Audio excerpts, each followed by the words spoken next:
Member KBP. Oras 6:03. Aba, sandali po lamang.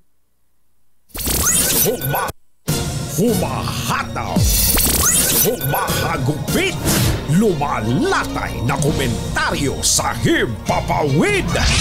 2x2.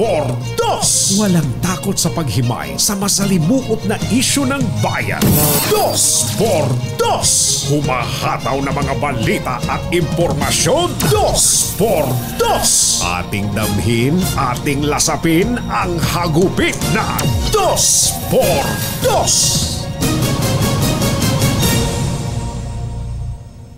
6:05 na po ng umaga, unti-unti nang lumilinaw ang hiwagang bumabalot.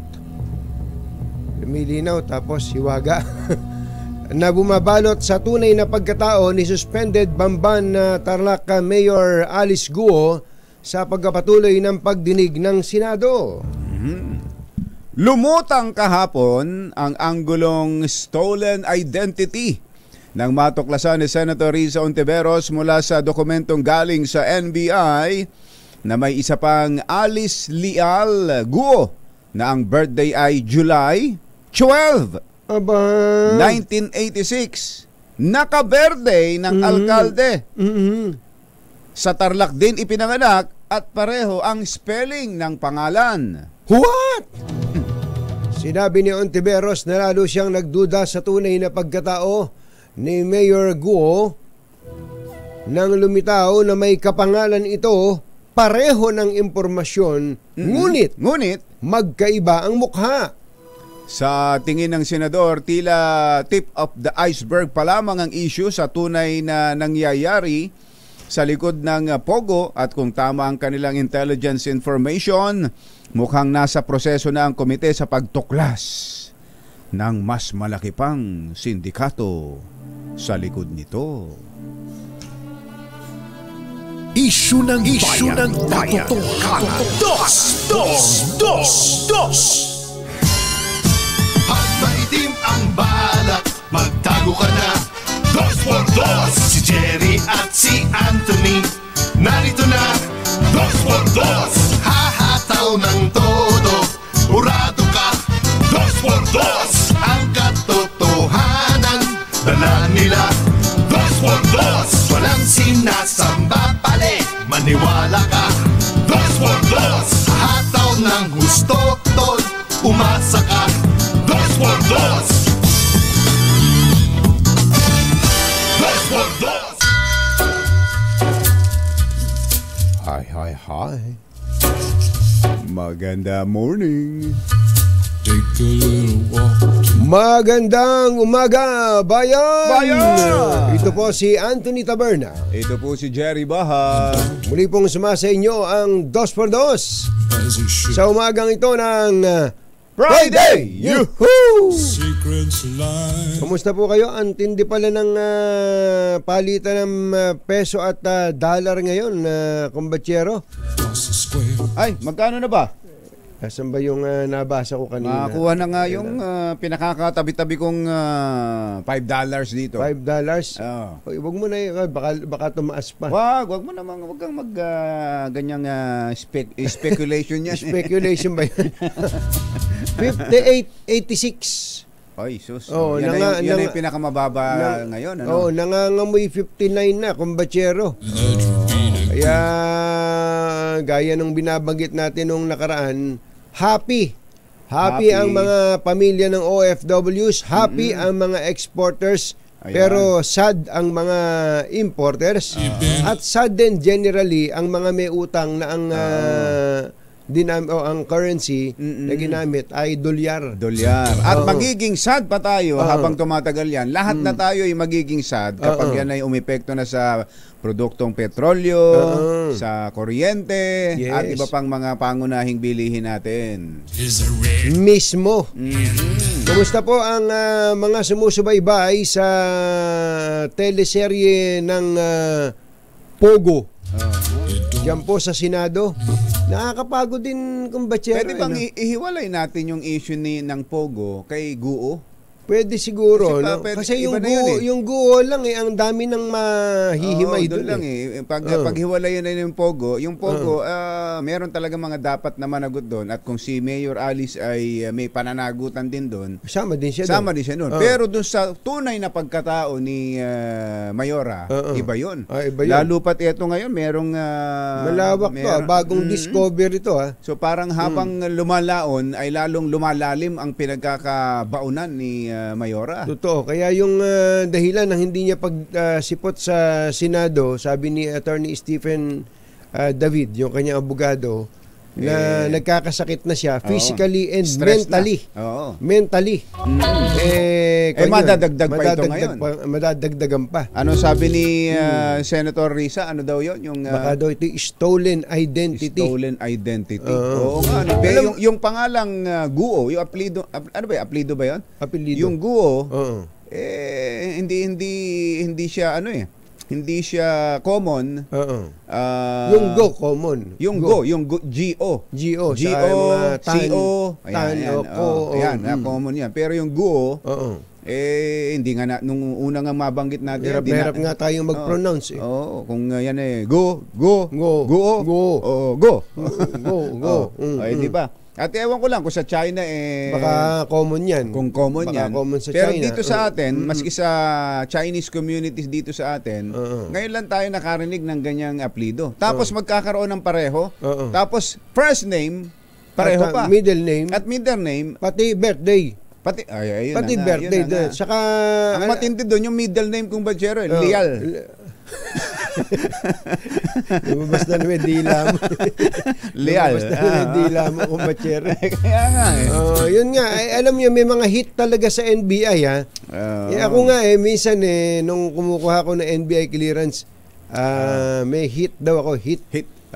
Meron daw akong kapangalan na taga Isabela yata o Cagayan, basta dun sa party na yon. At may record, may kaso. At maniniwala ka ba kung ang kaso ay sabong? Hindi sa.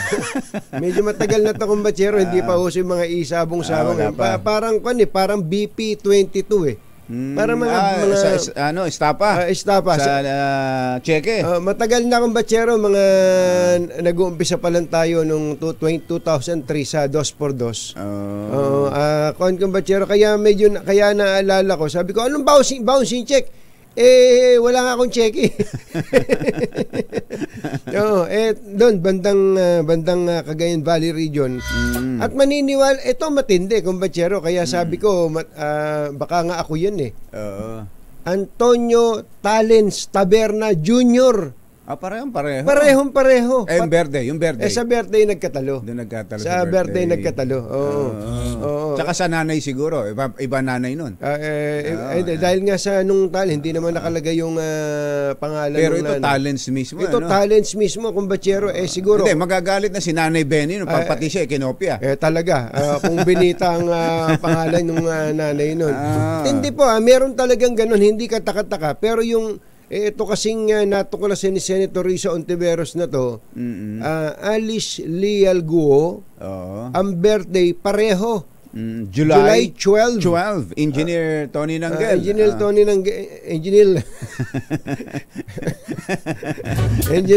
Nanggel. Hindi, doon sa L. Sa Nanggel lang. Nanggel. L lang naman yung may problema. Engineer Tony Nanggel, July 12, 1986. At sa Tarlac din ipinanganak. Ganon ang dating. Kaya, kampo, mahaba pa, hahaba pa ito. Mukhang tatalunin nito ang probinsyano. Malamang.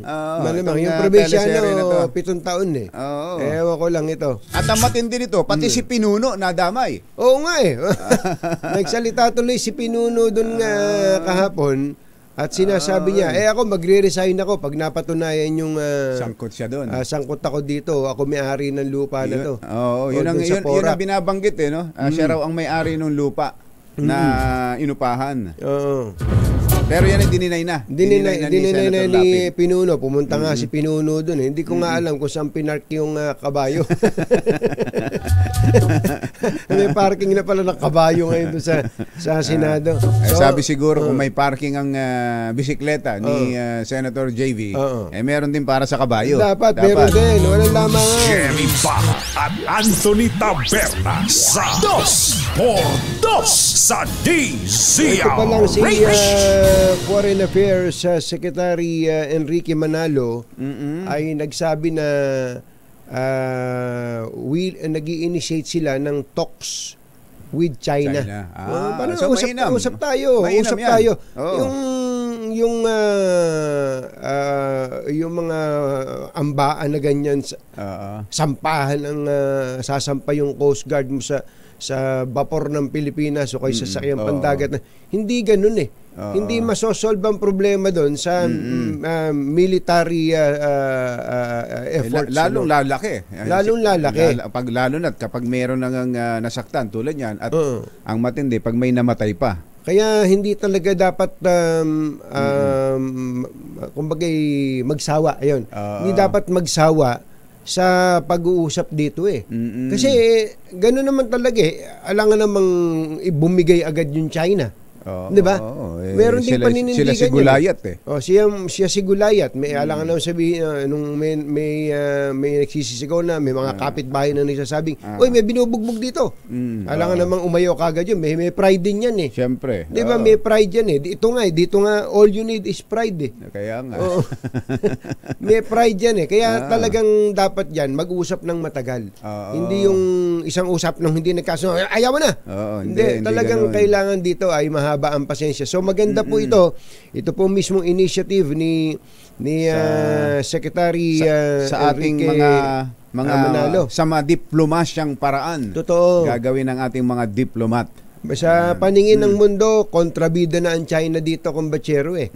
As in, ewan ko kung may mga nababasa ka pa bang mga official statement galing sa mga malalaking bansa sa Europa na wala eh. Wala akong batcher. Meron siguro mga individual, halimbawa merong isang dating marine officer ng Amerika na binabaterya yung Amerikano. Natural naman yun. Natural na sabi niya, "Oy, Pilipinas, huwag kang magpapaloko diyan sa Amerikano." Si John Ritter. Si Ritter. May mga ganun. Pero yung official statements galing sa mga bansa, walang kumakampi sa China eh. So, kanyan, sabi nga wala namang matigas na tinapay na hindi mapapalambot ng mainit na kape. Ayan. Magkape muna tayo. Ang mga kumbatsero ng bayan, Katunying at Ka-Jerry. Dos por Dos. Ang tunggak na oras, patok na patok pa rin yung Dutertres ha. Dutertres. Kung ano-ano mga analysis eh. May analysis na seryoso siguro. Ang sabi naman, gimmick lang yan. Gimmick lang. Gimmick lang yan. Ang sabi naman ng iba, trial balloon yan. Trial balloon, testing the waters. Pero ikaw, iba yung analysis mo eh. Ano sabi mo kahapon tungkol dyan sa... Nakalimutan ko na, kumbatsero eh. Paki-refresh mo nga sa akin. Ang sabi mo kahapon, parang parang namumuisit lang. Oo nga. Sabi mo, di ba? Oo nga. Namumuisit lang. Bigla naalala. Oo nga. Yan nga pala yung opinion ko. Yan nga pala yung opinion kahapon. Yan nga pala yung sinabi ko kahapon. Parang iba eh. Sabi mo, parang namumuisit lang eh. Ngayon, kayo po ba? Ito, diretsuhin na natin. Kung tumuloy, ito nakaset ngayon eh. Kung tumuloy, iboboto nyo ba ang tatlong Duterte? Yun, pare-pareho ha. Sa 12 iboboto mo, yung tatlo ilalagay mo ba yung tatlong Duterte sa balota? Halimbawa, magkakatabi naman yan eh. Di ba, rin shade. Shade pa rin. Shade mo sa mga taga-Embo Barangays, ang senador, ay pwede ninyong iboto ha. Congressman lang ang hindi. Pero meron pang issue dyan. Ayan, baka makaboto pa rin kayo ng congressman. Ulitin natin ang tanong ha. kung magkakatuluyan, kasi yung iba hindi nga naniniwala Oo. kung magkakatuluyan, magpa-file sila ng Certificate of Candidacy araw na eleksyon, halimbawa ngayon, iboboto mo ba ang tatlong Tatlo. Duterte sa Senado? Ayan, Ayan, sige. message nyo sa amin para naman at sabihin nyo kung bakit. Ayan. Sabihin nyo kung bakit. May mga Facebook page po tayo at meron din tayong YouTube channel at meron tayong text line Ayan. Nakapaskil sa... ano nga, hindi ko na matanda. 0995-257-6399. Yan, sa text o kaya sa Viber. Sa Viber. Ayos. Oras po natin, Aji Ahya, Mr. Jelom Tang, Lakyam Di Chaphun, 6:20 na ng umaga, sandali po lamang. Flash Report. Flash Report. May flash, mabilis lang to. May flash report si RH52. Meron daw pong 7 rebelding patay sa engkwentro sa mga sundalo sa ng Philippine Army sa Nueva Ecija. RH52, Edniel Parosa. Coming, Edniel. Army, patay ang hindi bababa sa 7 miyembro ng Komiting Rehiyong Gitnang Luzon matapos nga makapagbakan ng 84th Infantry Battalion sa Pantabangan, Nueva Ecija. Ayon sa bukatihan, bunga ito ng pinakahuling encounter sa Barangay Malbang na resulta pa ng aerial strike ng militar mula doon sa Nueva Vizcaya hanggang sa mga oras na ito. Sa pinakahuling update ng Army ngayong umaga, 10 high-powered firearms na nare-recover mula sa mga napatay na hindi pa tukoy ang pagkakakilanlan habang wala namang casualty sa bahagi ng mga sundalo. Para sa kauna-unahan sa Pilipinas, DZRH, ito si Edniel Parosa. Tuloy-tuloy sa pagbabalita, tuloy-tuloy sa serbisyo. Sama-sama tayo, Pilipino. Antabayanan po ang dagdag na impormasyon dyan po sa Flash Report ni Edniel Parosa. Flash Report. Flash Report. Lakyam, Jap It, 6:21 ng umaga, ACS Balita. Susunod na. At makatotohanan, balitang maaasahan. ACS Balita. Walang makakaligtas, walang makakalampas. Saan mang sulok ng kapuluan, Luzon, Visayas hanggang Kamindalawan. Basta't may balita, ipagwagwagan ng sikat na tagapagbalita. ACS Balita. Kasama ang 2x2 tandem Anthony Taberna at Jerry Baha. ACS Balita. Ang programang ito ay hatid sa inyo ng ACS Manufacturing Corporation, ISO certified, maker of world-class quality Pride detergent. Araw po ngayon ng Huwebes, 27 ng Hunyo 2024. Sa ulo ng ating ACS Balita. Philippine Statistics Authority inirekomendang kanselahin ang birth certificate ni Mayor Alice Guo. Dating Pangulong Rodrigo Duterte, Senator Bato de la Rosa hindi dadalo sa investigasyon ng Kamara hinggil sa war on drugs. Malawakang shipment ng US military supply sa Pilipinas tinawag ng AFP na fake news. Bangko Sentral ng Pilipinas nagbabala sa muling pagtaas ng inflation rate. DILG pinaiimbestigahan kung private escorts ang SWAT team na dumalo sa isang event sa Batangas yata ito. Pasig pala. Pasig. Sa Pasig. Hindi, galing ng Batangas yung mga SWAT. Ganon? Oo. Sus Mariano Kaindo. Bagong silang na sanggol natagpuan sa isang kanal na nakasilid sa plastic bag sa Tagum City. Magandang umaga Luzon, Visayas at Mindanao. Good morning Philippines. Hello world. Kami po ang inyong mga tagapagbalita. Ito po si Jerry Baha. Ito po naman si Anthony Taberna. At ito ang ACS Balita. inirekomenda ng Philippine Statistics Authority sa Office of the Solicitor General ang pagkansela sa birth certificate ni Bamban Tarlac Mayor Alice Guo. Sa pagdinig ng Senado, sinabi ni Mariza Grande, Assistant National Statistician ng Civil Registration Service ng PSA, inendorso na nila sa OSG ang pagkansela sa Certificate of Live Birth ni Guo. Paglilinaw ni Grande, walang kapangyarihan ng PSA na automatikong ikansila ito kapag may irregular sa proseso ng registration. Kung makakansila ang birth certificate, sinabi ni Grande na magiging floating ang citizenship ng alkalde. Related to this, Madam, we already endorse to the Office of the Solicitor General for the cancellation of the Colby. Yeah, because ang PSA naman has no power to automatically cancel pag nakita natin na may irregular process doon sa registration. So endorse to SOLGE na yung cancellation nitong, what was the term you used? Acronym? Cancellation of the Colby. Certificate of Live Birth. Okay. Ang tinig ni Marisa Grande, ang Assistant National Statistician ng Philippine Statistics Authority. Paano nga yun kung floating? Alam mo, kinancel yung birth certificate, so wala na siyang citizenship. Ay, ganun ang mangyayari. Alam mo, sabihin ng Pilipinas, wala na. Paano yun? Paano? Deport na yan. Saan? Oo nga, hirap Hirap na. din talaga. Mahirap May yung stress sitwasyon. May talaga. stress ka May talaga. stress talaga At tong- hindi ka talaga makaka-attend sa Senate hearing. kapag Talaga, ganun. dapat uminom siya ng Ultabayo. Para Wala si Kong Angel. yun lang. Yun ang problema, Yun ang nakalib si problema. Kong Angel. Hindi lang pala ikaw ang walang supply. 6:31 ang ating oras. Maya pa ba kay Kong Ane, mga kabalen? Gising na ba kayo? Itinanggi ng Kapampangan na senador na si Senator Lito Lapid. Ba't nga ba laging nauulit ang pangalan ni Senator? Lakay, Mayor. Bakit? Ewan ko nga ba't paulit-ulit na gano'n?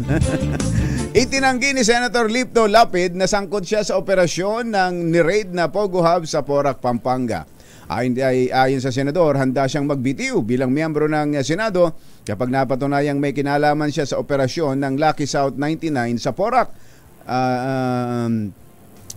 Mukhang hindi naman binabanggit na involved siya sa operasyon. Sa lupa. Ang binabanggit yung lupa. Lupa. Reaksyon nito ni Senator Lapid, makaraang akusahan siya ng isang vlogger na siya ang may-ari ng lupa. Ayun. Na kinatatayuan ng Pogo at aligasyon na protektor siya nito. Dito sa hearing na ito, wala po akong kinalaman dito sa operasyon ng Pogo at hindi po nakapangalan ang lupang 10 hektarya diyan sa Pogong yan. Hindi nakapangalan. Kaya po ako naghahamon dito. Kung ako napatunayan nilang kasali ako diyan, pwede ako mag-resign bilang senador. Dahil hindi ko po papayagan na masisira ang pangalan ko rito. Ay, ako, kumbatsero, may kilala ako eh. Sa kanya yung lupa, Pero hindi siya nakapangalan. hindi nakapangalan sa kanya. Parang may gusto kang sabihin kay Senator Lito. Wala naman. Lapid lang. Wala naman. Sinasabi. Sa sasakyan lang. May kilala ako. Sa bagay. May kilala ako. Oo. Na siya ang may-ari ng sasakyan, Oo. pero hindi nakapangalan sa kanya yung sasakyan. Tama. Meron nga akong kilala eh. Nabenta pa nga yung sasakyan na yun. Nakapangalan sa kanya yung sasakyan, pero hindi naman na sa kanya yung sasakyan. Tama ka din. Ibenta na. Oo nga. Nang makailang beses. Oo, tama. 6:33 na umaga, hindi dadalo si dating Pangulong Rodrigo Duterte sa investigasyon ng House Committee on Human Rights kaugnay ng war on drugs ng nakaraang administrasyon. Sinabi ni dating presidential spokesman Harry Roque, siya pa rin ba ang abogado ni Presidente Duterte? Siguro. May sarili kang problema, Attorney Harry. Ang sabi ni Secretary Harry Roque kay President Duterte, problema mo? Sagot ko. Sinabi ni dating presidential spokesman Harry Roque, igigiit ni Duterte ang kanyang constitutional right against self-incrimination. Ito ang magaling na abogado. Talaga? Oo. Kaya nga nagtataka ako ba't yung abogado ni Alice Go, saka ni Alice Go, si Stephen David, saka ni at yung iba pang abogado. Ba't pinasagot niya ng pinasagot nung si Alice Go nang hindi pa naman sila sigurado sa sagot? Ito magaling. Right against self-incrimination. Iginiit ni Roque na handa si Duterte na humarap sa anumang korte sa Pilipinas. Sa korte. Upang sagutin ang mga aligasyon ng extrajudicial killing sa implementasyon ng war on drugs. Kanina nga, narinig ko, kumbatsero, may isang magaling na komentarista. Ang sabi, narinig ko na yan. Sabi niya, narinig ko na yan, handa akong humarap sa lahat ng korte. hanggang ngayon nagtatago. Tama. Narinig ko na yan. Narinig ko yan sa isang magaling na komentarista kanina, si Yuel. Si Yuel. Si Yuel. Ang tinutukoy niya, si Pastor Apollo Kibuloy. Tama. Ngayon, tago ngayon, ano sinasabi? Sabi ni Yuel kanina. Ano sinasabing, kala ko ba haharapin mo ang kaso? Pastor Apollo Kibuloy, hinahamon ka ni Yuel. Yuel. Narinig ko kanina yun. Yuel, yan ang komentarista. Tama yun. Di ba? Sinabi mo yan sabi mo. Handa kang humarap. Hindi ako sa Senado harap. Sa lahat ng hukuman. Sa lahat ng hukuman. Pero ngayon, tama ka. Alam mo, tama ka doon, Yuel. Buti ikaw, naaalala mo yung komentaryo mo. Yung isang kilala ko, nakalimutan yung komentaryo. Giniit ni Roque. Nahanda si Duterte na humarap sa anumang korte sa Pilipinas upang sagutin ang mga alegasyon ng extrajudicial killing sa implementasyon ng war on drugs. Alas 6:35 ang ating oras. Mayong buntag kaninyong tanan, mga Bisaya, mata na mamudiha. Gising na ba kayo? Fake news! Ito ang sagot ni Colonel Cerces Trinidad, ang chief ng AFP Public Affairs Office, sa kumakalat na mga larawan sa social media hinggil sa massive shipment ng mga US military supplies sa Pilipinas. Ayon sa opisyal, peke ang screenshot message mula sa isang General David kaugnay sa AFP na nasa red alert status at nakatanggap daw ng mga napakalaking shipment ng military supplies. Ayon kay Colonel Trinidad, lumang issue na ito at natugunan na ng AFP noon pang 2021. Alas 6:36 ng umaga, naimbag gabigat kada kayo amin na po. Agreeing kayo, gising na. Nagbabala ang Bangko Sentral ng Pilipinas na posibleng muling sumipa sa 4.0% ang inflation rate ngayong taon. Ito ay matapos pumalo ang inflation rate sa 3.8% nitong Mayo mula sa dating 4%. Dahil dito sinabi ng BSP na malabo pang bumaba ang interest rate ngayong taon. Gayunman, tinaya ng Australia at New Zealand Banking Group Research na malaki ang posibilidad na bumaba ang inflation sa Pilipinas sa 3.1% sa March 2025. Pinaiimbestigahan ni DILG Secretary Benhur Abalos sa Philippine National Police ang report na may mga tauhan ng SWAT o Special Weapons and Tactics group ng PNP mula sa Batangas sa paglulunsad ng isang networking company sa Pasig City.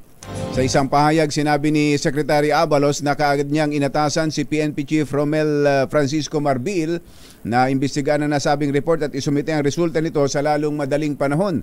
May picture yan nakita ko, kumbatsero Oo. Tiniyak ng kalihim na hindi ko konsintihin ng DILG ang deployment ng mga pulis bilang mga private escort. Grabe nga ito. O para sa isang pribadong layunin. Nakita mo ba yung... Nakita ko, kumbatsero, in full battle gear pa nga yung... Dala-dala pa ng mga pulis yung kanilang mga armalait Pang-kanyin pang-atake sa... Oo. Tapos kasamang nakapagpa-picture, ito, yung mga nakakulay asul. Tapos may nakasulat sa likod nila, Prime. Ano ba yung Prime? Prime Z. Baka ginagayan yung all you need is Prime, Oo nga. Pride yung amin. Pride yun sa amin, hindi Prime, Ito. Ayan, tingnan nyo na. Hindi, mga totoo kayang pulis yan? Yun na nga ang dapat na... Pero mga matitipuno galing, may lugar na pinanggalingan, galing Batangas. SWAT daw mula sa Batangas. At may nagpapasalamat mga kay Colonel yung sabi nitong nag-post, thank you Ninong Colonel for the love and protection. Thank you PMSG Noche. Si Police Master Sergeant Noche Kakas. Uy, Noche. No, ikaw. And the entire battalion. Ay. Battalion pa pala yun. For your presence in our event. Ayan Tiniyak po ni Secretary Abalos na hindi ko konsintihin ng DILG ang deployment ng mga pulis bilang private escorts sa ganitong mga private event mga private event. Una rito ay marami nga po ang namangha sa dumalo sa soft opening ng Prime Z Entrepreneurs Inc. nang makita ang SWAT team na naka-full battle gear na nagsilbing model, mascot o endorser ng kumpanya. Inihalin tulad pa nila ang pagbubukas ng Prime Z sa isang military drill dahil sa presensya ng SWAT team. Gayong ang nasabing kumpanya ay nasa marketing business. Tanong ng mga dumalo sa event, pwede na raw palang rentahan Ang pambihira, ang tinan mo na. elite PNP Force. Tinan mo na. Ayun na nga. Ganun pa Pwede raw naging palang dating, rentahan ang elite PNP Force bilang mga mascot Naku po. o kaya endorser Nako. o security provider para sa isang private company event. Sus Mariano ka. Nako Secretary Humanda kayo. Benhar Abalos. Iumpog mo nga sa muscle mo ito. Oo. Kung sino man Kung yung sino mang opisyal, yung opisyal yung, niyan. nasa likod nito. Oo. Malamang susunod lang naman yung mga pulis na Oo, yan kapag sumunod kung lang yan. totoong pulis yan ha. At ang ganda ng pagkakasunod nila dahil nakangiti sila Sa picture. pagsunod. Oo, ayun, oh. Malamang alangan namang walang bayad yan. Oo, Kaya nga ang sabi nung netizen, pwede na pala yung mga umattend. Pwede na pala rentahan. ang pulis, SWAT. ang SWAT. Oo. Kung pwede, magrenta rin tayo. O kaya si Secretary, baka pwede mo, ang gaganda ng katawan nito. Kaya, secretary. Ibang sekretary Ibang yun. Secretary. Susunod! Tito Boy! Si Pangulong Bongbong Marcos daw umaamin na kulang pa ang mga hakbang para masolusyonan ang problema sa kahirapan. Yan at iba pa sa pagbabalik ng ACS Balita. 6:40 ng umaga. This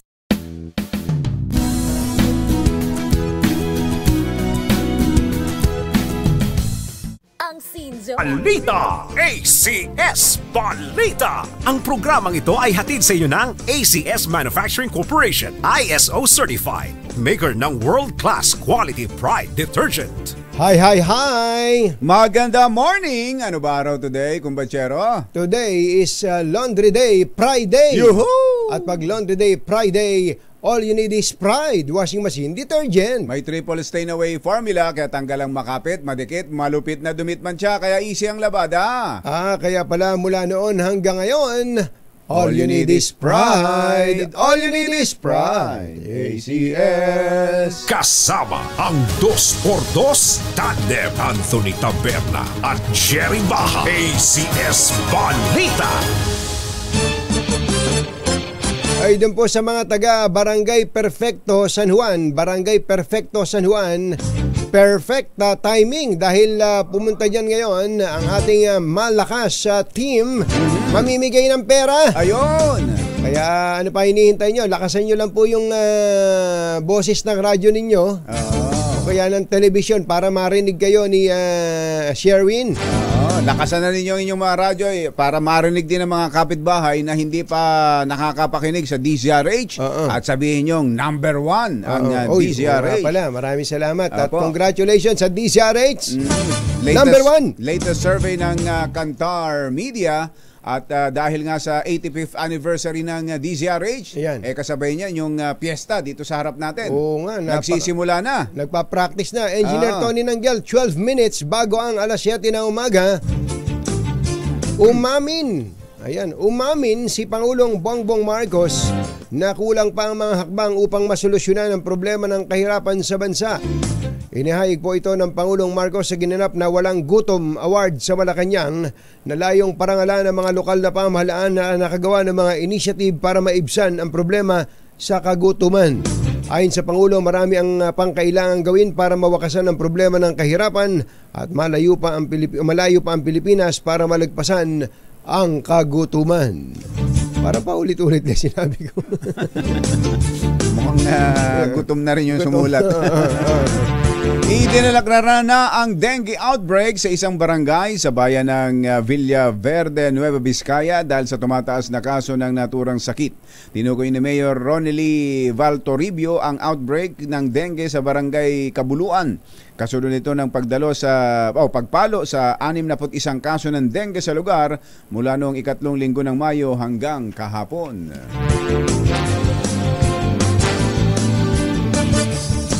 Alas 6:49 ng umaga, isang sanggol ang natagpuang patay sa loob ng isang plastic bag sa isang kanal sa Tagum City. Iniimbestigahan ng pulisya kung ang pagkamatay ng bagong silang na sanggol ay kaso ng infanticide. Ayon sa report, isang 16 anyos na teenager ang ina ng sanggol na isinugod ng kanyang pamilya sa ospital dahil sa pagdurugo sa pag-aakalang manganganak na ito. Gayunman, natuklasan ng doktor na nanganak na ang batang ina bago pa man dalhin sa ospital. Dahil dito kaagad umuwi ang pamilya ng dalagita para hanapin ang baby sa pag-asang buhay pa ito. Sa investigasyon, lumitaw na ilang bata ang pinakiusapan ng batang ina na linisin ang banyo na puno ng dugo bago ito naglaban ng damit niyang puno rin ng dugo. Ngunit wala rin o puro rin dugo. Ngunit wala ring sinabi hinggil sa kanyang panganganak. Ayon kay Police Lieutenant Colonel Wildemar Thieu, may tuturing na infanticide ang ginawa ng teenager kung mapapatunayang pinatay nito ang sanggol bago itinapon. Muling nagpadala ng note verbal o diplomatic protest sa China ang Pilipinas matapos ang pinakahuling insidente ng pangharas ng China Coast Guard sa mga Pilipinong sundalo sa West Philippine Sea. Ayon kay Foreign Affairs Secretary Enrique Manalo, mahalaga ang pagpapadala ng note verbal para matiyak na recorded ang mga iligal na aksyon ng China sa bansa. Kasabay nito ay iginit ng kalihim na dapat sundin ang 2016 arbitral ruling kung saan ay binabasura ang historical claim ng China sa buong South China Sea. Nagatid sa kabuuan ng ating ACS Balita, ito po si Anthony Taberna. Ito po si Jerry Baha. ACS Balita. Ay doon po sa ating mga tagapanood, ang ating pong at tagapakinig, ang ating pong katanungan, iboboto nyo ba ang Dutertres? Kung ngayon na eleksyon, iboboto nyo ba ang Dutertres kung tutuloy sila? Dating Pangulong Rodrigo Duterte, Pulong Duterte at Baste Duterte kung tatakbo talaga sila sa pagka-senador. ACS Balita. 6:51 ng umaga, magbabalik po kami. Balitang makatotohanan, balitang maaasahan. ACS Balita. Ang programang ito ay hatid sa iyo ng ACS Manufacturing Corporation, ISO certified, maker ng world-class quality pride detergent. RH number 1 or 2. Ay, meron na bang nanalo? Andiyan na si Sherwin. Andiyan na si Sherwin. O sige, mamigyan na tayong pera. Game. Dahil 85 taon na ang kauna-unahan sa Pilipinas at ang MBC, mas gumanda na, mas pinalakas at mas pinalawak pa ang pamimigay ng ating papremyo. Ito ang DZRH Mas Malakas Promo, kung saan pag naabutan namin kayong malakasang nakikinig o nanonood sa DZRH ay mananalo ka ng instant 1,000 pesos at may kasama pang grocery bag ng DZRH. So ano pang hinihintay ninyo? Tutok na sa nangunguna kauna-unahang radyo sa buong Pilipinas, DZRH. Una sa Pilipinas, una sa Pilipino. Ang tanong, iboboto nyo ba ng sabay-sabay ang tatlong Duterte sa darating na senatorial elections? May sumasagot ba? Ang dami. Ang dami. Magandang umaga po sa inyo. Teka, nawawala rin ano yan. Sabi nito. Original daw siyang taga-subaybay ng DZRH. 71 years old na ako ngayon. Aba. Magsimula pa raw ng 6 years old ay lagi na siyang nakatutok. Sabi din ni Canilda Season, lagi daw siyang, nung pa daw, hindi pa daw niya tayo kilala, nakinig na siya sa DZRH. Kamusta po si Ka Ed Season at saka si Canilda Season dyan sa Bohol. Sabi naman ni Artem ng Nueva Ecija, hinding-hindi kabayan. Nagsisi na nga ako nung nakaraan, ba't naiboto ko, uulitin ko pa ba? Grabe ka naman, Artem.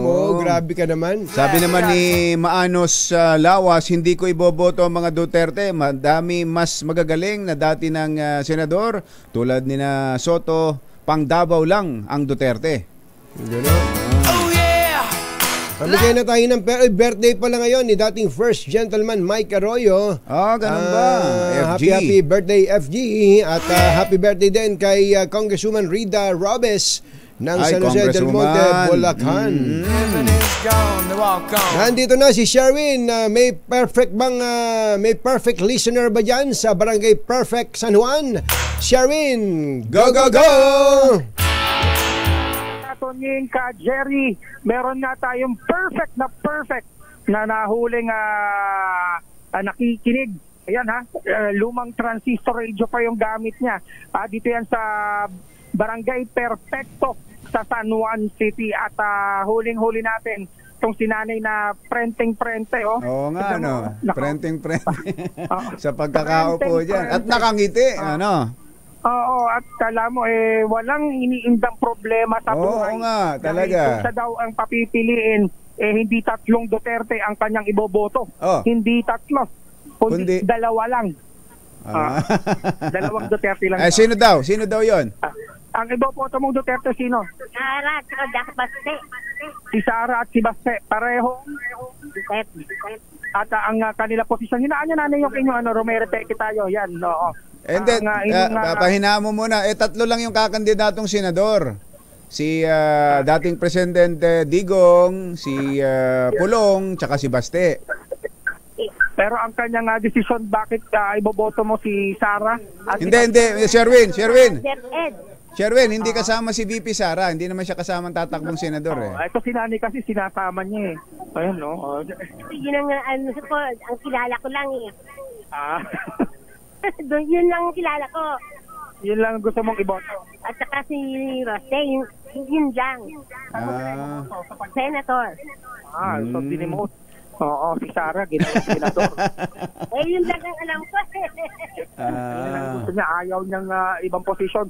Doon lang sa senador, si Sara at si Baste. Hindi pala si Sara, di si Baste na lang. Ayun. Si dating Presidente, hindi na. Hindi na, tapos na siya eh. Tapos na, oo nga naman. Tapos na. Bakit ba't ayaw mo na sa tapos na? Wala nung nagawa niya na yung nagawa na niya lahat. Nagawa niya ng lahat, oo. Hindi niya kilala si Pulong.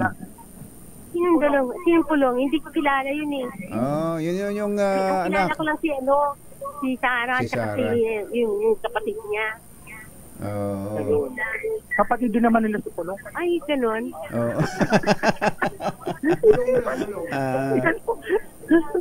Dalawa. Ang alam nila, dalawa lang ang magkapatid, si Sara at si Baste. Noon. Yun lang naririnig ko eh. So ngayon, alam nyo na po na kapatid nila. Oo po, ngayon lang. Ngayon. Tuboto mo na ba siya? Titingnan ko muna ang hindi ko pa nakikita ang mukha niya. Hindi pa nakikita. Oo, asan kaya nandoon yung mukha? Hindi ako masyadong nanonood ng TV. Walang TV. Radyo lang talaga. Huwag mo nang buwisitin si nanay. Huwag mo nang buwisitin. Pabigyan mo na ng pera. Ano ba yung tinda niya dyan? Ano ba yung sari-sari store? Ano to, isang dipang sari-sari store. Isang dipang siya nakakasya sa loob. Ako lang. Pag may bibili, hindi pwedeng pumasok. Hindi. Ang gandang labas lang. Hanggang sa labas lang bibili. Kasi pag pumasok pa dyan, wala na, siksi ka na. Hindi na magkakasya. Matagal na bang tagapakinig ng DCRH, si nanay? Nung hapon pa sila. Nung hapon pa raw kayo. Hindi mo, kapisado yung time slot na dati. Kasi at pandemic dati, di ba? Kaya tigil ako makinig. Hindi kayo natigil. Tignan mo, ang lakas-akas ang radyo. Yun nga. Dahil dyan, Sherwin. Announcer. Anthony Tabena. Diyan, at saka yung simbaha. Dahil dyan, Sherwin, bigay mo na. Dahil dyan, meron kang 1,000 pesos. Yun. At meron ka pang t-shirt mula sa Diesel H. At syempre meron ka ring grocery bag. Uy, ang bigat ha. Hindi makabuhat. Bigat ng grocery. Maraming salamat. Ba, nagbubunga ang pakikinig sa radyo. Yan, ang nakikinig ko. Yan lang naman ang yung pinaka libangan ko. Libangan yung pakikinig, pero sa amin kayo'y nagpa-number 1. Kayo po ang dahilan. Bakit number 1? Magang-maga. Diba? Maaga-maaga pala nakatutok na sa DZRH. Kanya kayo po yung nagpapasalamat sa inyo dahil sa inyo nga patuloy na pagtutok sa DZRH. Number 1 ang DZRH straightest Kantar survey sa Metro Manila. Kaya naman, thank you very much po at maraming salamat din lalo sa lahat ng mga tumututok sa TV, sa DZRH TV at sa DZRH Radio. Mula dito sa Barangay Perfecto sa San Juan, may mag-ikot pa tayo kung sino pang mga mananalo sa DZRH Mas Malakas Promo. Hours number 6, Sherwin Batao Faro, tuloy-tuloy sa pagbabalita, tuloy-tuloy sa serbisyo, sama-sama tayo Pilipino. Ang mga kumbatsero ng bayan, Katunying at Ka-Jerry. 2x2. Number 1.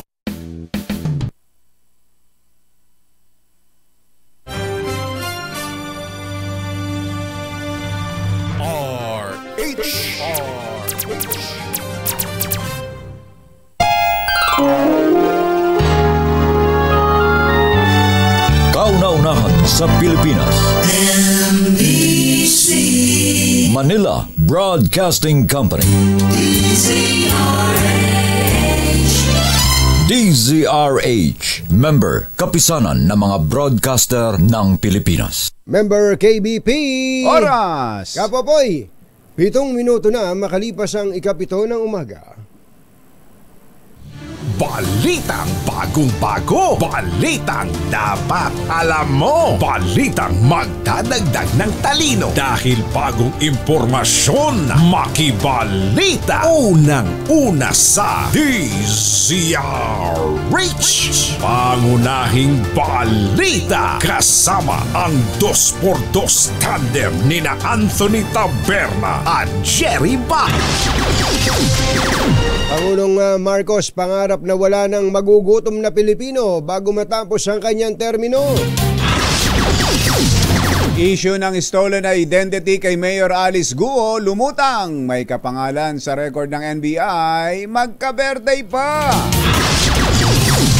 60% ng mga Pinoy suportado ang panukalang economic charter change ayon sa isang survey. Tatlong araw na Aliwan Festa 2024, umarangkada na.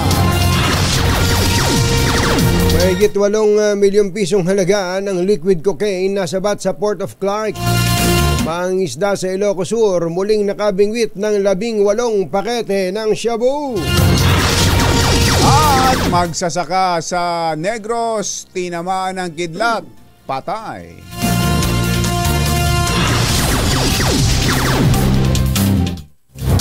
Magandang umaga Luzon, Visayas at Mindanao. Good morning Philippines. Hello world. Kami po ang inyong mga tagapagbalita. Ito po si Jerry Baha. Ito po naman si Anthony Taberna. At ito ang Pangunahing balita. Arangkada na po ngayong araw ang pinakamasayang fiesta sa buong Pilipinas, ang Aliwan Fiesta 2024. Tampok sa unang araw ng event ang tugtog ng Aliwan Competition mamayang gabi kung saan maghaharap-harap ang iba't ibang festival musicians upang magpasiklaban sa kanilang instrumento at musika. Magsisimula ang kompetisyon alas 5 ng hapon at susundan naman ito ng now trending Pasakalye concert mamayang gabi. Tampok ang iba't ibang artist kabilang ang AUX Beat. Yes, My Love, Ricey Avila, Arthur Miguel at Dilaw. Formal ding bubuksan ngayong araw ang Aliwan Bazaar kung saan makabibili.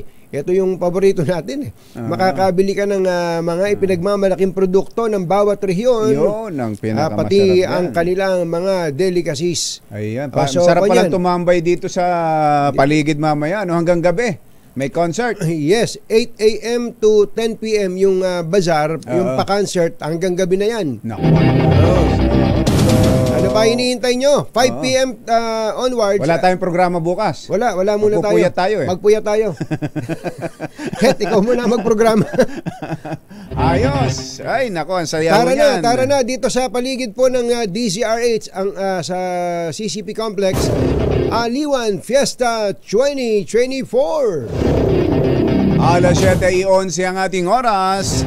Sa iba pang mga balita, isang 29 anyos o 21 anyos na magsasaka na sawi matapos tamaan ng kidlat sa Pontevedra, Negros Occidental. Kinilala ng Police Lieutenant na Nanette Laurelia, Deputy Chief ng Pontevedra Municipal Police Station, ang biktima na si Neil Patrick Sarmiento. Ayon sa pulis, nagsasaka ng palayan ng biktima nang biglang bumuhos ang malakas na ulan. Dahil dito mabilis na sumilong si Sarmiento sa ilalim ng puno ng saging na nasa open field. Naku, yun na nga. At nag-a-attract ng kidlat yun. Tinamaan ito ng kidlat ng magpapaandar na sana ng hand tractor. Nadala pa ito sa Pontevedra Rural Health, ngunit idiniklara itong patay na. Panibagong 18 pakete ng shabu ang nadiskubre ng mga mangingisda sa West Philippine Sea sa bahagi po ng Barangay Villamar, Kawayan, Ilocos Sur. Nakita mga kontrabando na palutang-lutang sa dagat 2 araw lang matapos na unang madiskubre rin ang 24 na pakete ng shabu na nakakahalaga ng 167 million pesos sa San Juan Bay sa nasabi ring lalawigan. Ayon kay Police Region 1 Director General Lou Evangelista, may Chinese markings din ang panibagong batch ng illegal na droga kapareho na unang nasabat sa San Juan Bay. Samantala, umaabot naman sa 8.5 million pesos na halaga ng liquid cocaine ang nakumpiska sa naarestong Colombian national sa Clark, Pampanga.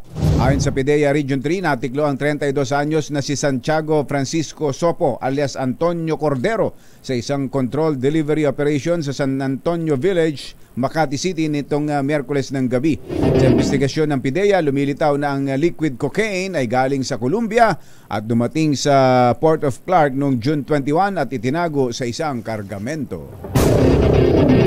Alas 7:12, Engineer Tony Nanggel, 7:12 ng umaga. Tiwala si Pangulong Bongbong Marcos na matutupad ang pangarap niyang walang magugutom na Pilipino bago matapos ang kanyang termino sa 2028. Sa kanyang talumpati sa Walang Gutom Award, sinabi ng Pangulo na sisikapin ng kanyang administrasyon na hindi na makaranas ng gutom ang mga pamilyang Pilipino na sa pamamagitan ng mga programa ng gobyerno natutugon sa kahirapan. Sa nasabing okasyon, pinuri ng Pangulong Marcos ang mga LGU sa kanilang papel, kaalaman at pagsisikap para labanan ang kagutuman at malnutrisyon sa bansa. However, even as the national government is more than willing to take the lead in helping address this problem of hunger through these programs, we acknowledge that we also need to tap and partner with our local governments, as we always do when it comes to making a program reach the grassroots level. As agents of the government on the ground, our LGUs not only have a better knowledge and have good insights on the incidence of hunger in their localities, but also provide perhaps better programs, better strategies, or approaches to address hunger specific to the areas that their constituents lie. Yan po ang tinig ng Pangulong Bongbong Marcos. Alas 7:14 ang ating oras, mahigit kalahati o 60% na ng mga Pilipino ang suportado ang isinusulong na pag-amyenda sa economic provisions ng 1987 Constitution. Ito ay 2% pagtaas mula sa naunang survey noong nakaraang buwan. Isinagawa ng Tangeray ang survey mula June 19 hanggang 22 at karamihan sa pumabor sa Chacha ay ang mga respondents mula sa Metro Manila, Northern Luzon at Central Luzon. Karamihan sa mga hindi naman sang-ayon sa economic charter change ay ang mga respondents na may edad 18 hanggang 25. Samantala, 73% ang nininiwalang lilikha ng mas maraming trabaho ang pag-amyenda sa konstitusyon, 69% ang nagsabing mas lalago ang ekonomiya, 68% ang nagsabing tataas ang sweldo at benepisyo sa trabaho, at 68% din ang tiwalang bababa ang presyo ng mga bilihin. Alas 7:15 ng umaga, lumalim pa ang misteryo sa tunay na identity ni suspended Bamban-Tarlac Mayor Alice Guo makaraang ibunyag ni Senator Risa Ontiveros na may kapangalan ito sa record ng NBI. Sa pagkapatuloy ng pagdinig ng Senate Committee on Women and Children kaugnay ng irregularidad sa Pogo Hub sa Tarlac, kinwestiyon ni Ontiveros ang NBA ang tunay na identity ni Guo matapos ipresenta ang NBI clearance na may litrato ng dalawang Alice Lialgo. Ayan po, nakikita nyo. Paano? Ayan yung isa ay maliit ang mata, isa malaki mata. Oo nga, ano. Alice Lialgo na magkapareho ang birthday na July 12, 1986. Parehong Tarlac ang birth place at pareho rin ang spelling ng kanilang pangalan. Parehas din kaya ang fingerprint niyan. Yan doon magkakaalaman kumbachero, baka di ba kapag kukuha ng NBI may ano yan? May fingerprint, may biometrics. May biometrics. Hindi, saka ang isa pang tanong dito kumbachero, bagamat ang direksyon ang stolen identity to no. Parehong-pareho Oo. Posible rin kaya na yung isa yung hindi totoo. Oo. Sinong nang stall? Sino nang stall? Nang nagnakaw. Baka naman yung isang hindi lumilitaw na yan ang baka siyang steelman. Hindi, dapat makita rin ito no. Para mas maganda. Sino ka man na nasa larawan ngayon at na nagpapakilalang Alice Lialgo, lumantad ka na. Ito ho number namin. Pwede kayong tumawag. 0952576399. At kayo'y kaagad naming ikukonekta. Iestimahin namin kayo. At kayo ikukonekta namin kaagad kay SPO4 Jimmy Santiago. Ayan, ng NBI. May fingerprinting kabisado nila yan. At pati na rin sa Senado. Tanong pa ni Ontiveros, meron pa pala.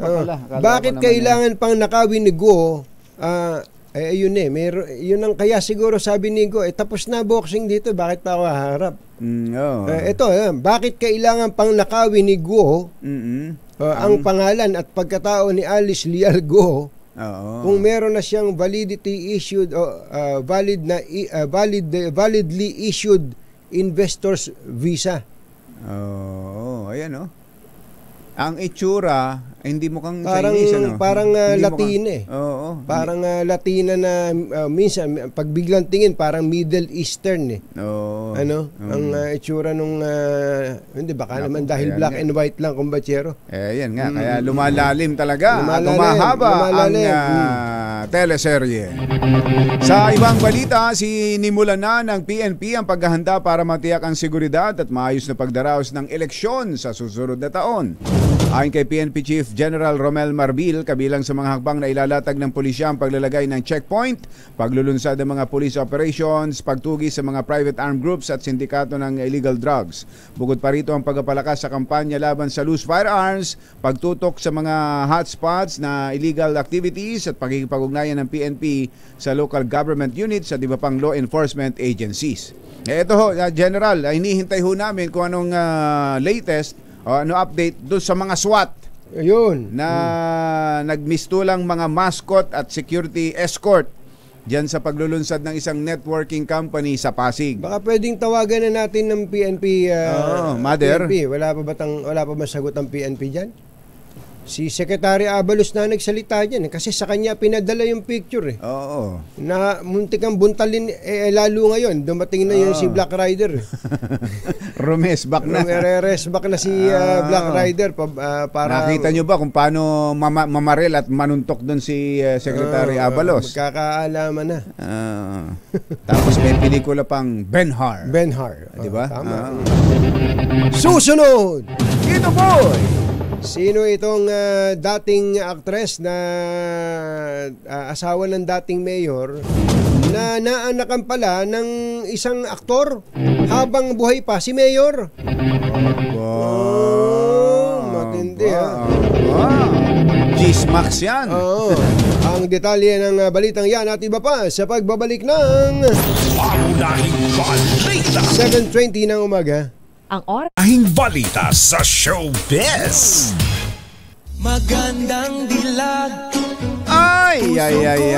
RD Ronel Dan. Magandang morning. Kumusta ba mga seafoods natin dyan, RD? Actually, dyan sa Ilocos region, napakasasarap din ng at sariwa ang mga seafoods yan, kumbachero. Kumusta po yung mga magbabangos natin dyan, lalo na sa parte ng Pangasinan. Siyempre, ang ating Masantos siya kabasan, Ed, sa kayo namin, naimbag nga bigat kada kayo amin na po. Ayan. Ang aquaculture sector natin, kumbatsero, dapat ay tutukan din ang gusto ng pamalaan. Ang Quezon may matinding proyekto rin, kumbatsero, diyan sa aquaculture. Totoo. Di ba nagbi-breed sila? Oo. Meron ba sila ng mga pampano na meron na siguro. Pare-pareho ng mga dagat yan eh. Binabati po natin ang happy birthday sina Manoy John Bull Bulalakaw, ganun din si Rene Pamuspusan, tsaka si Jun Borromeo at si Rob Rafada, mga miyembro ito ng PMA Maringal Class of 1988 na sabay-sabay na nagbe-birthday ngayon. Binabati po kayo ni Admiral Adi Luis Bordado at saka ni Professor Alex Barros mula din sa Vancouver, Canada. Sa Vancouver. At ng buong PMA Maringal Class of 1988. Naalala ko pala na nung minsan nakahuntahan natin si Governor Helen Tan, yung tungkol sa pagpaparami ng isda dyan, ibang klaseng isda, lalo sa mga coastal communities dyan. Nandyan po pera sa laki po ng demand ngayon ng produkto ng karagatan. Maniwala kayo. Nagulat nga itong si Finance Secretary Ralph Recto Mahigit 150,000 metric tons ba, Secretary Recto, ang inimport natin na isda mula sa ibang bansa, sa China specifically, nakamukat-mukat mo, ito pala ay huli sa atin. Oo, kaya Secretary Recto, tama po kayo dun dapat ay pagbutihin natin ang ating local production nang hindi tayo maging dependent sa iba. Isipin mo, tayo ilang isla tayo ngayon, 7,600 na yata ang isla sa Pilipinas. Napapaligiran tayo ng tubig tapos mag-aangka tayo ng isda. Oh, come on. Talaga. Sino itong dating actress na asawa ng dating mayor sa Metro Manila? Totoo ba ito, Morley? Habang buhay pa si mayor, nagkaanak si actress sa isang magaling na aktor. Yung laging naglalasing, yung ba yun? Laging naglalasing. Oo, tama. Totoo ba yan? Hindi ko nga alam Alamin nga natin ang latest mula. Sit lang yan. Baka naman.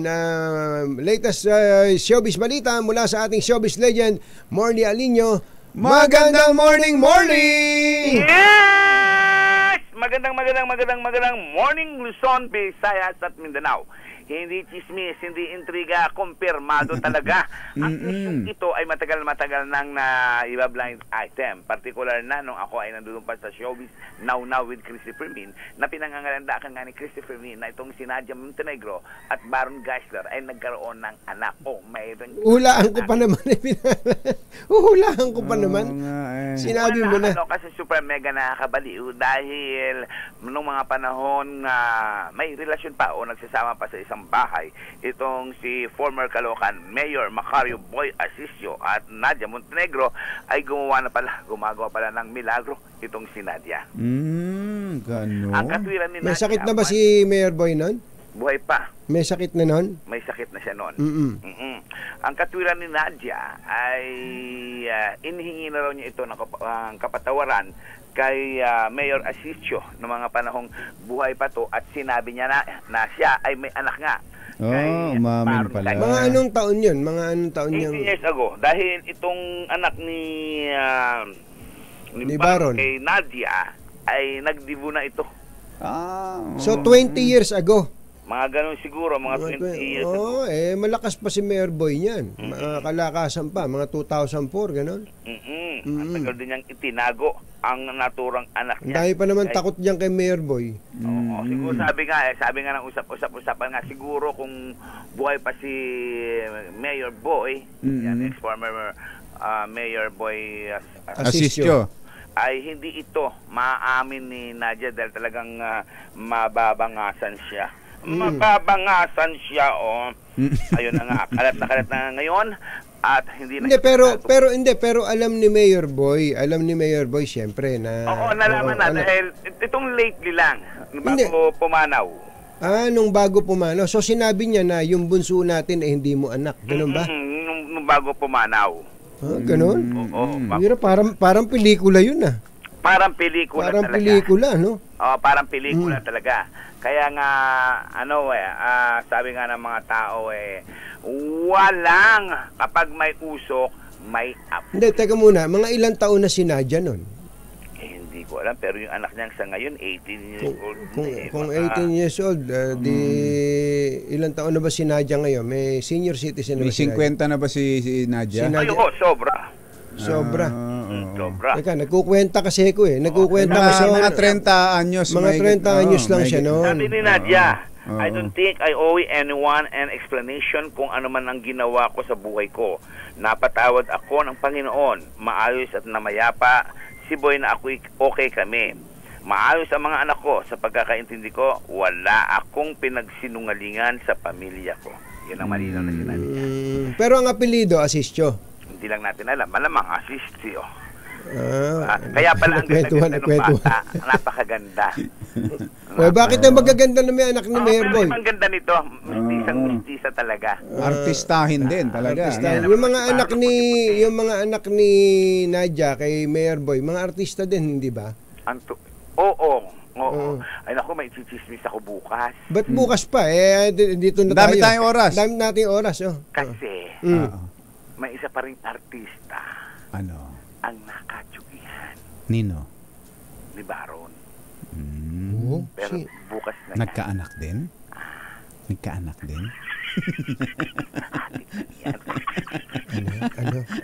Lasa mo. Yan ang ating DZRH Showbiz Status News. Ito po ang inyong RH47, Morley Alinio. Tuloy-tuloy sa pagbabalita, tuloy-tuloy sa serbisyo, sama-sama tayo Pilipino. Babu! Tingnan mo nga naman Pero parang hindi ko ma-imagine kung nalaman ni Mayor Boy yun nung kalakasan ni Mayor Boy. Naku po. Baka naghalo ang balat sa tinalupan, Talaga. Ay, sus Mariano Kaendo. Ano malyari, habe? Mga nangunguna at mga bagong balita sa DZRH. Pangunahing balita. Sa ating sports, balita. Sasabak muli ang 25 anyos na MMA athlete na si Mary Jane Buna sa International Mixed Martial Arts Competition sa Congo. Ito ay matapos mapili ang incoming second-year DevCom student ng Bukidnon State University na ire-represent ang Pilipinas sa IMAC Championship 3 na gaganapin ngayong June 29. Makakaharap ni Buna ang Nigerian fighter na si Juliet Uka at papasadahan niya ang mahigit na 20 MMA fighters mula Congo, Egypt, Nigeria, France at Senegal. Malaki ba ang iyong tiyan? Yeah. Alam mo ba na senyales pala ng stress ang paglaki ng tiyan? Naku, baka stress ako. Ako rin, Ikaw, mother, stress ka ba? Wow. O buntis. O baka buntis ka. Grabe. Laki ng puwet.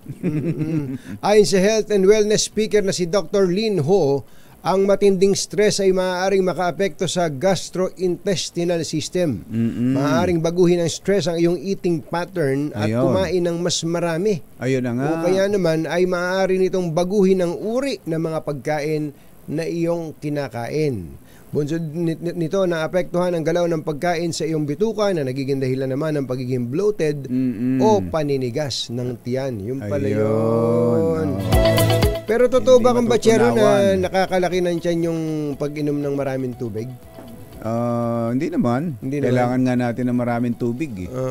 Yung malamig na tubig. Yan na naman tayo sa babalik na naman sa malamig na tubig. Anthony Taberna at Jerry Baha, DZRH, pangunahing balita. Alas 7:36 ng umaga, sa iba pa nating balita, excited si Senator Ronald Bato de la Rosa sa pagtakbo ni na dating Pangulong Rodrigo Duterte, Davao City Mayor Sebastian Duterte at Representative Paulo Duterte sa senatorial race sa susunod na taon. Ayon kay de la Rosa, kung totoo man tatakbo ang tatlong Duterte, magiging masaya ang kanilang kampanya. Hindi dahil iniisip nila ni Senator Bongo na magkakaroon sila ng lonely campaign dahil dalawa lang silang mga ngampanya Lonely sa eleksyon. campaign. Una rito ay bininyag ni Vice President Sara Duterte na tatakbo sa pagkasenador sa nalalapit na halalan ang kanyang ama at dalawang kapatid. Ang tanong, kung tototohanin ba ng mag-aama na tumakbo ng sabay-sabay sa pagkasenador, Digong, Pulong at Baste, iboboto nyo ba sila? Mag-message lang sa amin sa YouTube, Facebook at sa ating text line. Samantala, hinimok ni dating Senador Laila De Lima si Pangulong Bongbong Marcos na makiisa sa investigasyon ng International Criminal Court hinggil sa war on drugs ng Duterte administration. Ayon kay De Lima, dapat makiisa ang Pangulong Bongbong Marcos kahit wala pang arrest warrant laban kay dating Pangulong Digong.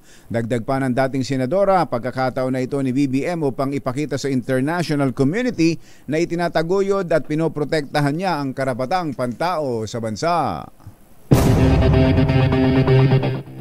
Pinagmumulta ng 15,000 pesos ng LTFRB NCR ang operator ng jeep at driver nito na ng body shame ng isang babaeng pasahero sa Parañaque kamakailan. Ayun yung mataba. Oo, bukod pa rito ang suspensyon ng lisensya ng tsuper na kinilalang si Arneto Palisan. Yari ka. Dahil daw po sa pamamahiya sa pasaherong si Joy Gutierrez.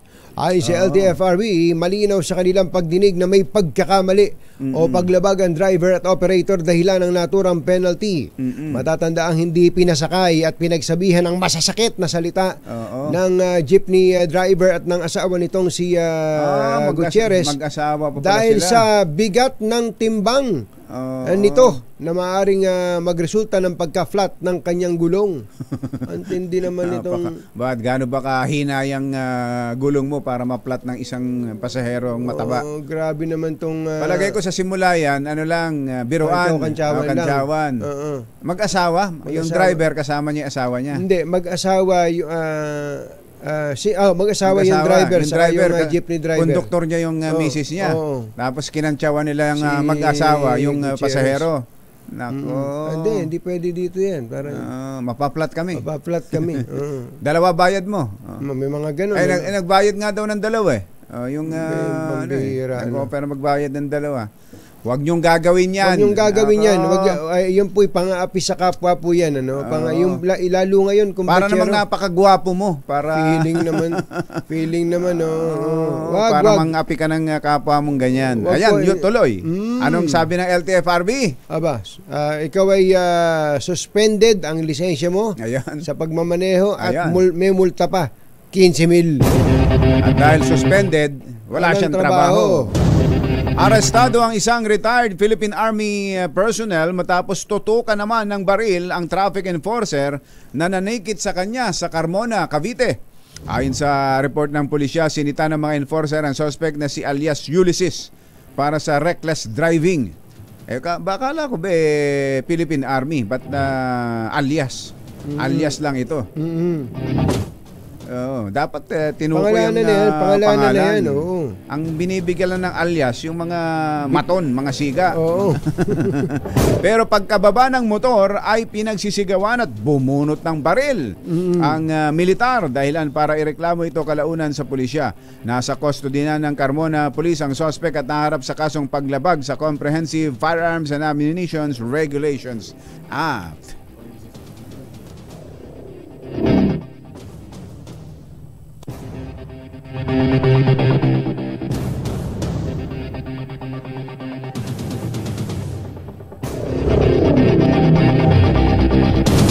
Nagatid sa kabuuan ng ating mga paunahing balita. Ito po si Anthony Taberna. Ito po si Jerry Baha.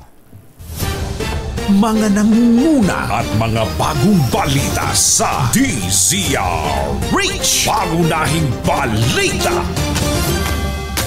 Ito si Jim Pacundo, tinulungan tayo sa kakukwenta natin sabi ni Jim Pacundo, 34 years old na siya noon, si Nadia daw.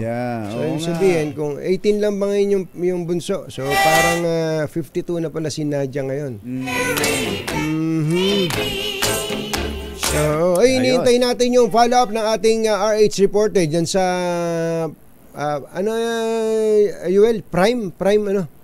Prime Z. Prime Z. Hintayin lang natin Siyempre, sarado pa maaga pa Yan yung nag-launch ng kanilang networking company kung saan ay ginawa daw mascot o ginawang mga security escort ang mga SWAT. Mga SWAT na galing pa sa Batangas. Kaya galit na galit po ito si DILG Secretary Benher Abalos dahil sa sabi niya hindi ito trabaho ng pulis. Saka hindi nakakabawas to ng dangal ng mga pulis.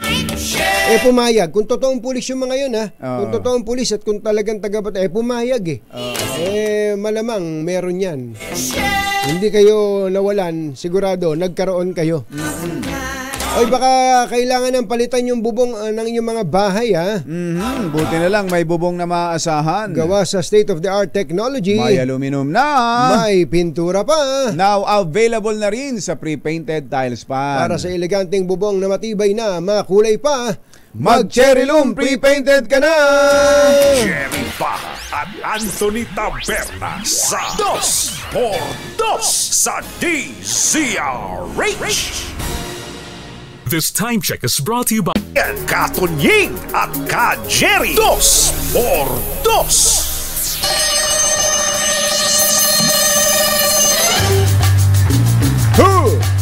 Kausapin natin si Brigadier General Paul Kenneth Lucas, ang direktor ng PNP Region 4A. General, magandang morning. Si Katunying po at saka si Ka-Jerry. Magandang umaga rin po sa inyo at sa libo-libo ninyong tagapakinig. Opo, General, natukoy niyo na po ba kung taga Batangas talaga itong SWAT na nag-escort o nagpakamaskot doon sa isang event sa Pasig? Well, unang-una, nung nakita natin yung lumabas sa social media na mga pictures ng SWAT team na allegedly mga pulis ng Batangas, sa atin pong inatasan si Police Colonel Jack Malinaw. Siya po yung Provincial Director ng Batangas para i-account at kilalanin kung sino-sino ang mga pulis na ito. At ang utos ko sa kanya, kung sa Batangas sa Provincial Police Office nang galing ang mga SWAT na ito, amin pong imbestigahan at amin pong papailan ng administrative case. Opo. Ano po ang report? Positive po ba? Mga taga Batangas ba talaga yan? Totoong mga pulis ba yan? So para as of this time, ang report ni Police Colonel Malinaw is hindi pa niya natatapos i-account lahat yung mga SWAT ng Batangas. Matindi po yan. Pero meron po ba talagang, ano binanggit kumbatsero dun sa may kernel, yung nagpapasalamat dun sa isang batalyon yung eto si hindi binanggit yung pangalan, kay Ninong Kernel lang. Ninong Kernel. So parang general, isang kernel yung pinaka-lead siguro. Leader nitong grupo. Well, kasama po rin yan sa imbestigahan natin and accordingly, itong si Provincial Director ng Batangas is nagpapunta ng tao para kausapin yung at hanapin yung nag-post ng mga pictures na yan. Pero bawal ho bang dumalo sa ganyang mga event ang mga police natin, General? Well, of course, kung nanggaling nga yan sa Batangas is bawal dahil hindi naman area of responsibility ng Batangas yung Pasig Police Office. Tama. Doon pa lang sa jurisdiction pa lang, area of responsibility labas no? Pero kung sa Batangas ho nangyari yung private event na yon, pwede ho bang imbitahan ang mga SWAT police natin, lalo na ang SWAT? Well, depende po, kung humingi sila ng security assistance, pwede po nilang secure yung area, pero kung yung sasabihin natin na gagamitin sila for other purpose, bawal po yun. At katulad nun, yung kompo, parang ginawa nga daw pong mascot, nagpapapicture yung mga tao sa kanila Tama po yan, sa POP natin, bawal po yung mga ganyan. Kagaya ng sabi ko kanina, except kung humingi sila ng security assistance, pwede mo nating magpadala ng area security kung saan po gaganapin yung okasyon. Ganun lang, hanggang security assistance lang, lalo na't aprobado ng higher ups. Pero yung maging endorser, General, nung produkto, kung nung kumpanyang inilo-launch, bawal na yun. Tama po yan, bawal po yan. Anyway, hintayin po namin. So today po, meron na po tayong result ng initial investigation dyan? Opo, siguro within the day matatapos na po natin yung pag-account ng mga SWAT teams natin dito sa Batangas. Opo. General, salamat po sa oras. Thank you, sir. Magandang umaga po. Maraming salamat din po. Si General Paul Kenneth Lucas, ang direktor po ng PNP Region 4A. Samantala, puntahan nga natin yung opisina. Sige nga. Yung opisina ng... ano bang klaseng kumpanya yan? Baka naman... Ba't kailangan ng mga SWAT? Oo, baka sabihin, mga matitipuno kasi yung mga tao dito. Kailangan ba nila ng mga matitipuno? Oo. Para lang mailunsad ang kumpanya nila. Kontakin nila si attorney. Oo. Maraming matitipunong kilala yun. Uso ngayon, yung mga mahilig sa matitipuno. Alamin nga natin ang update doon mismo sa Pasig kay RH52 Edgel Parosa. Coming, Edgel! Jerry at Arjone, hindi patuloy lang nag-ooperate itong pinakatanggapan itong Prime G Enterprise o Entrepreneurs Incorporated na naisyo nga sa paggamit ng umanay mga SWAT members sa kanilang soft launch dito noong weekend. Pinuntahan natin mismo dito sa aking likuran itong kanilang punong tanggapan sa Ortigas Center. Pero wala kahit guardia man lang o caretaker makikita sa kanilang office space. Matatagpuan dito sa ground floor ng Octagon Center Building. Kausap natin yung mga pinaka-guardia nitong gusali.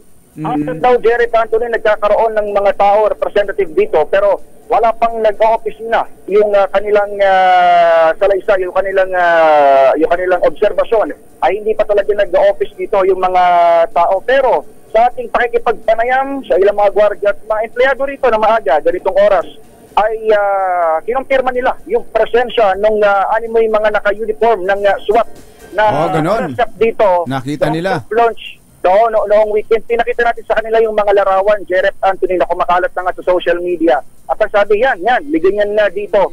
Itong weekend, hindi lang natin sila pwedeng ma-interview dahil baka mayari sila kapag na-question. Pero kasaksiyan daw nila itong presensya nga nung sinasabing mga nakaswat uniform. Sinubukan natin kontakin itong Prime G mismo sa kanilang contact details at email, pero hanggang sa mga oras na ito ay wala pa rin silang tugon.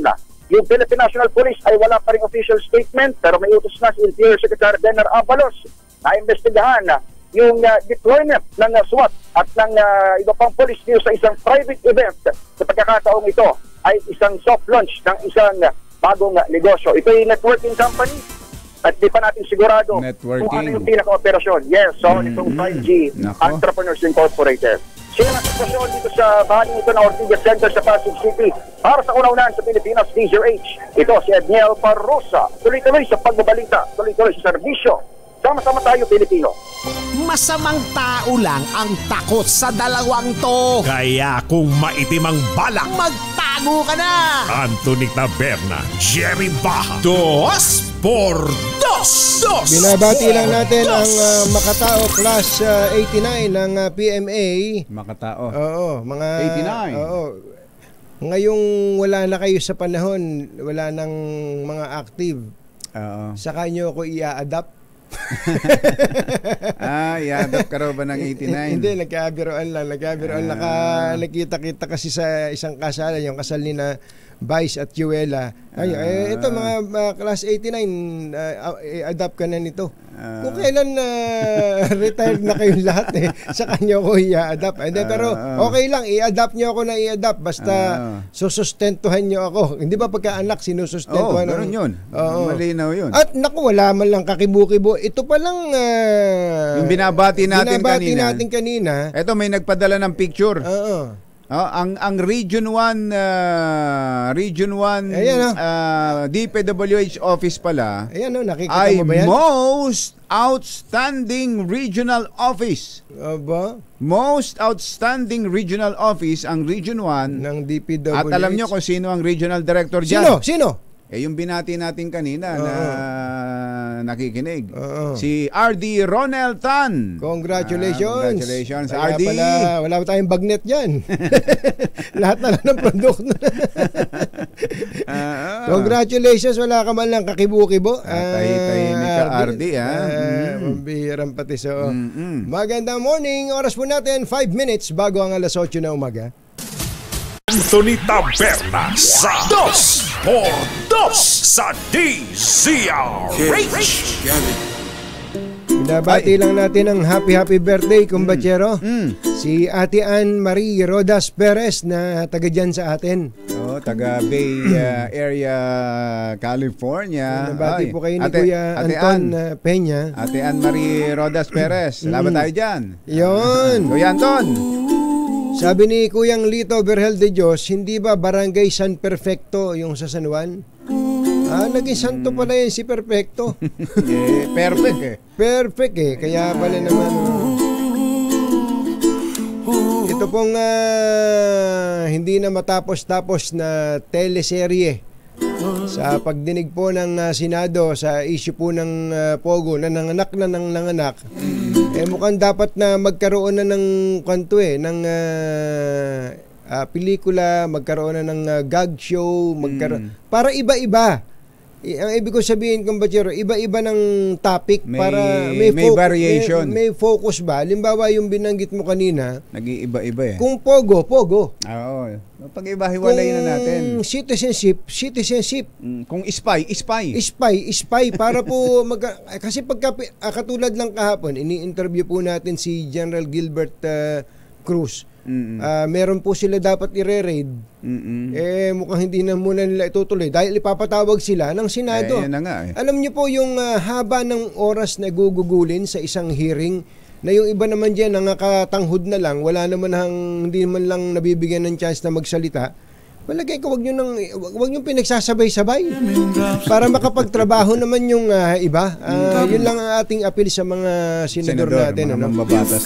Hindi lang naman Senado, hindi lang naman kayo ang trabaho ng mga iyan. Bagamat obligasyon din nila na humarap sa mga patawag ng Kongreso. At dito naman sa issue ng pagsasabay-sabay na pagtakbo ng mga Duterte sa isang eleksyon, sa isang posisyon, nasasaktan ako diyan na kumbachero eh. Kumbaga parang insulto ito. Alam na nga natin ang kalagayan ng electorate natin, ng mga botante natin, ng karamihan. Parang ipinamumukha pa natin sa mga mamamayang Pilipino na ang mga botante ninyo ay mga tanga. Para bumoto ng sabay-sabay na magkakapamilya, mag-aama sa isang posisyon sa halalan. Nako. Insulto ho yan. Pinagtatalunan ho natin. Ito, ang mga text ninyo, big no! Hindi! Sabi naman, oo! Ipoboto pa rin namin yan. Pero yung mismong ipahayag lang na ganun ang plano ninyo ng isang pamilya na sabay-sabay tumakbo sa pagkasenador, insulto yun, kumbachero. Insulto sa mga botanteng Pilipino. Ito po si Anthony Taberna. Ito po si Jerry Baha. Hanggang sa susunod na hambalos at nagupit ng 2x2 Damdaming Bayan. Susunod na. Bye! Happy weekend! Woo! Of people passing by, I see friends shaking hands, singing.